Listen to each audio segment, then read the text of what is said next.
Welcome to Masechet Bava Kamma. We dedicate our learning to the refuah of all the ptsuim, for the hostages to be released, and for the success of all of the soldiers of the IDF. We're starting tonight not only Masechet Bava Kamma, but also Seder Nezikin as a whole.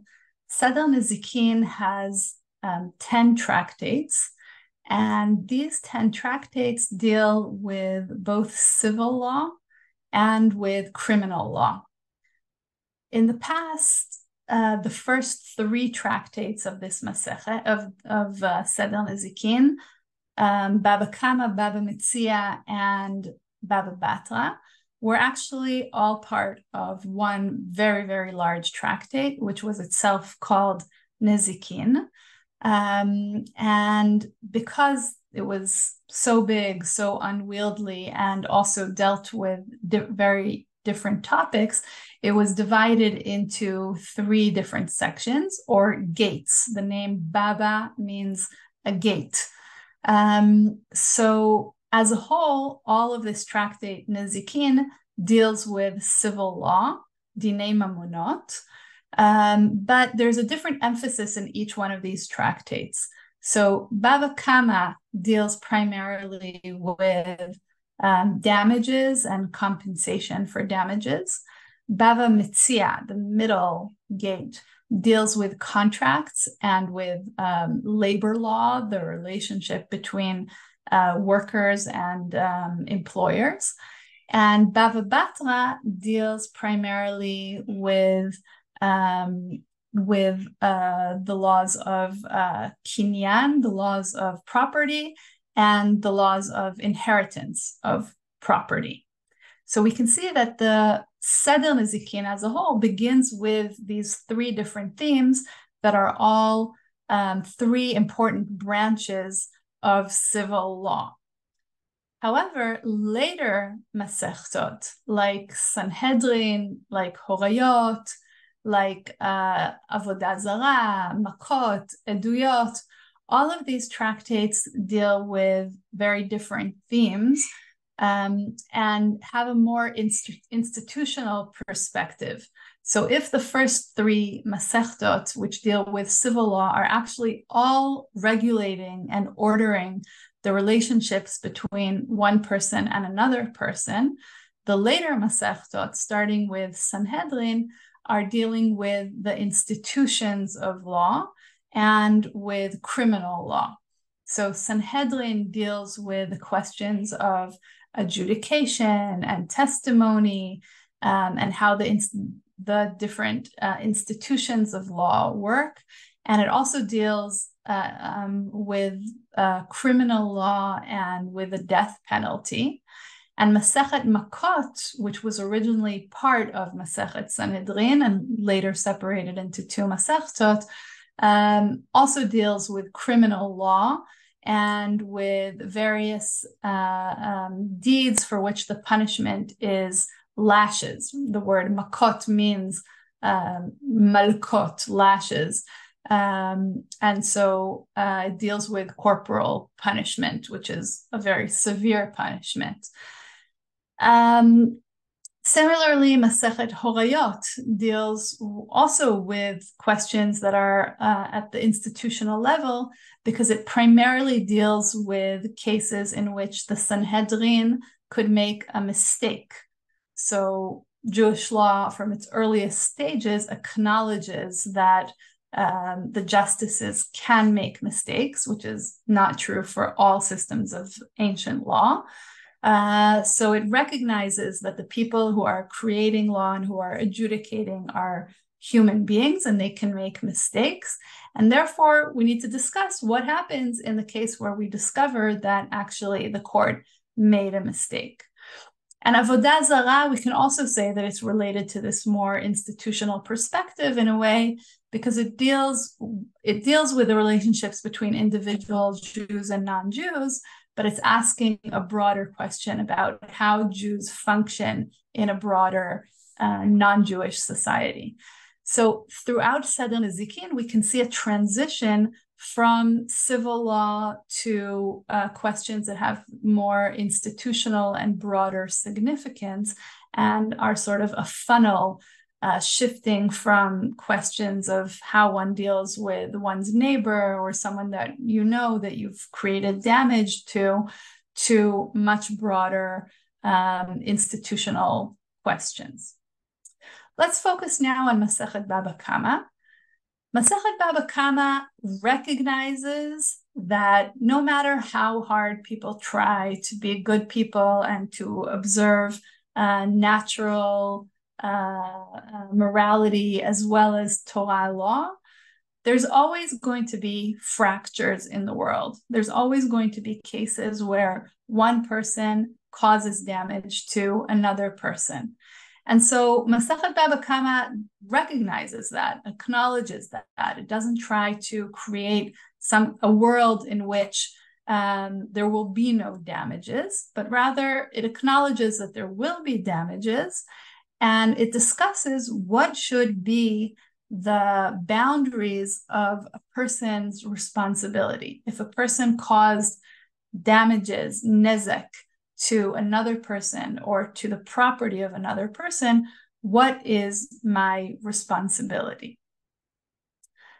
Interestingly, when we look at the roots of many of the laws that are found in Masechet Bava Kamma, we can see that they are mostly traced back to 2 chapters in the Torah, in Shmot 21 and 22, chapters that are included in Parashat Mishpatim, which immediately follows after the giving of the 10 commandments in the previous parasha. So we can see that there's a very, very broad, magnificent drama that occurs in chapter 20 with the giving of the transcendent 10 commandments. But immediately after that, in chapter 21, we have a whole order of very, very, very prosaic commandments. And among them are also the foundations of Masechet Bava Kamma. So for instance, when an ox gores a man or a woman to death, the ox shall be stoned, and its flesh shall not be eaten, but the owner of the ox is not to be punished. If, however, that ox has been in the habit of goring, and its owner, though warned, has failed to guard it, and it kills a man or a woman, the ox shall be stoned, and its owner too shall be put to death. And later on in the same chapter, when any party opens a pit, or when any party digs a pit and does not cover it, and an ox or an ass falls into it, the one responsible for the pit must make restitution, paying the price to the owner, but keeping the dead animal. So we can see that there's a very, very sharp transition here from, the broad commandments of "I am the Lord your God," or observe the Sabbath, or honor your mother and your father, to a very different way of speaking about mitzvot. First of all, it's what we call casuistic law, right? That if such and such happens, then such and such will be the punishment in this case. So it's described as a case and therefore is called casuistic law. And moreover, we're dealing not with broad principles, but with very, very nitty-gritty, prosaic laws. So the Torah is really suggesting here that not only the grand covenant between God and humanity has significance, but the Torah has significance precisely in these very, very detailed laws that respond to actions that we know will happen in the world. We know there will be damage, and therefore how a person responds to a case of damage, that is how the Torah comes into fruition in the world. Masechet Bava Kamma is divided into 2 primary parts. The first part, chapters 1 through 6, deals with damages that are caused by a person or by a person's belongings or by a person's actions. The second part of the Masechet, chapters 7 through 10, deals with direct damages that a person does with his own body. And it's divided into two parts, what we call dinei chabala, so hurting, harming another person's body, or dinei gzela v'gneva, stealing from another person. And the primary difference between these two broad sections, chapters 1 through 6 and chapters 7 through 10, is the question of intention. The second part of the Masechet deals with transgressions that a person does intentionally, while the first part of the Masechet deals primarily with damages that are created unintentionally, but rather through negligence or lack of attention that a person pays to what he's doing, and yet nonetheless the person holds responsibility. Even if a person it's not damages that I myself created, but rather one of my animals or some other form of my property created the damage, nonetheless I have responsibility. So the major theme of Bava Kamma is actually the theme of responsibility, that one of the things that defines human beings is the responsibility that they have for protecting other people's belongings, and therefore if they cause damage, they have responsibility. And the questions that arise have to do with what are the limits of that responsibility. For example, if I take steps to be extra cautious, can I be exempt from some kind of from some part of my responsibility and some of the forms of the compensation that I would otherwise have to give to another person whose property I damaged? The first Mishnah lays out the main structure for the first half of the Masechet, when it details the 4 avot nezikin, or the 4 categories of damages, which are the shor, the ox, the bor, the pit, the mav'eh, which is sometimes translated as the grazer, and we'll discuss in a moment what that means, and hiv'er, fire. So let's discuss each of those in turn. The shor, the ox, these are damages that can be caused not by the person, him or herself, but rather damages caused by a person's property or primarily a person's animal. An important distinction that arises in the context of the shor is between the damages that are called keren or horn, meaning damages that the animal does on purpose. So if an animal kicks or uses its head to butt something or bites, then this is understood as something that the animal is doing intentionally, and therefore it's called a horn, like an animal that butts with its horn. And the other category is shen, or tooth. These are damages that are caused from regular behavior of the animal. So if an animal is used to walking around and biting the leaves off bushes that it sees, then this is considered something unintentional if it, eats all the flowers that I've just planted outside my house. Another important distinction in this context is between Baal Chaim Tam and Baal Chaim Mu'ad. So a tam is an animal that has not caused any damage in the past, or sometimes has caused a very occasional damage, while mu'ad is an animal who's already caused damages in the past in a way that should have caused the owner to anticipate that this animal could cause danger again. So if I know that my dog has bitten a person several times, then I should make sure to muzzle my dog, and this dog is considered mu'ad. And the distinctions between tam and mu'ad have to do with what is the extent to which I need to guard this animal, as well as what is the extent of compensation that I need to give if the animal did go and create nezek, did create damage. Another distinction that is important for the category of shol is where the damage took place. So damages that are considered keren, or the damages of the horn, the owner is obligated to take responsibility and to compensate for those damages, whether they took place in the private sphere or in the public sphere, whether they took place in Reshut HaYachid or Reshut HaRabim.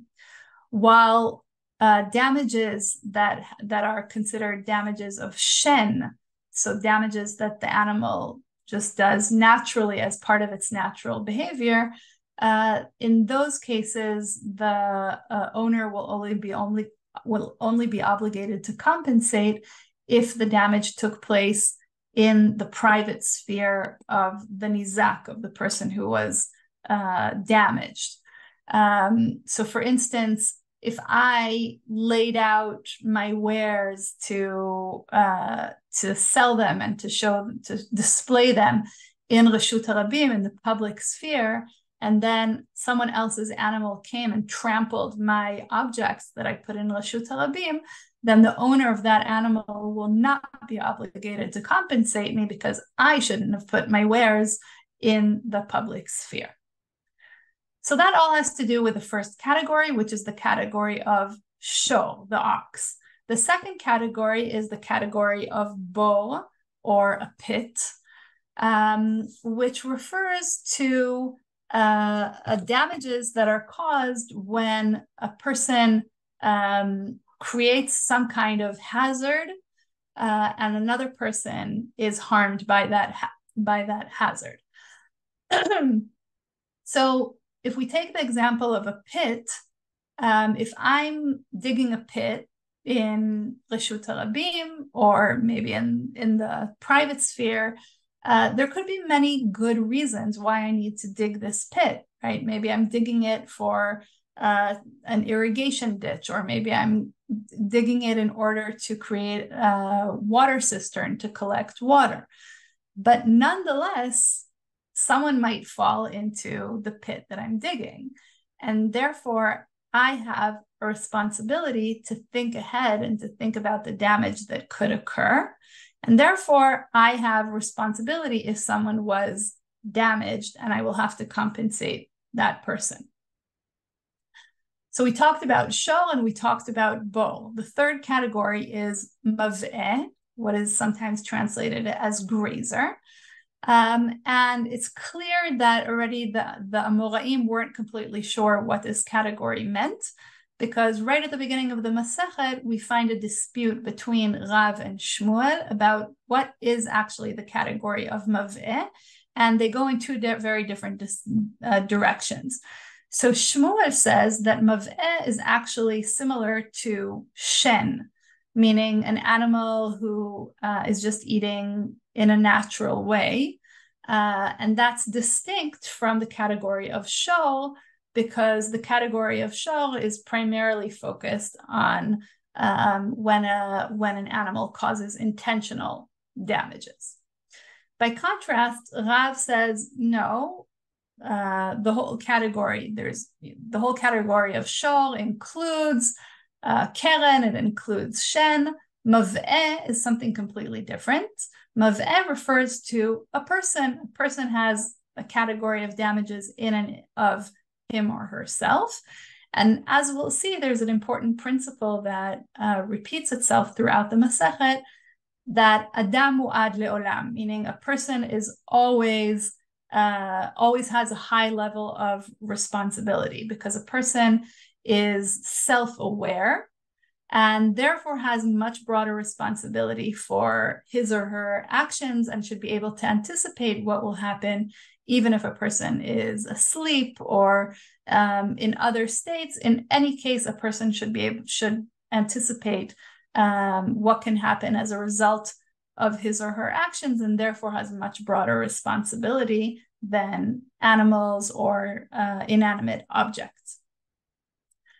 The fourth category is the category of hever, or as it's usually called, esh, which refers to fire. And this category is distinct from the previous categories in that we're talking about harm that has movement to it. So in contrast to the pit, where I'm digging a pit in one spot and then other people are coming towards the pit and might fall into the pit, fire is something which moves. And when I start a fire in one place, I don't know where it's going to spread to. And there might even be another element, that is another power that is involved in causing the spreading of the fire. For instance, if there's a sudden gust of wind. So to what extent do I need to anticipate that might happen? And to what extent does that limit my responsibility? And is my responsibility different in this case where there's something harmful that can move, in contrast to the pit or the ox, where I can anticipate more the damages that will occur? So those are the four main categories that, as we said, they're called the avot nezikin. So as we've seen in previous masechtot, like in Shabbat, there's avot and there's toladot. There will be all kinds of different categories that will be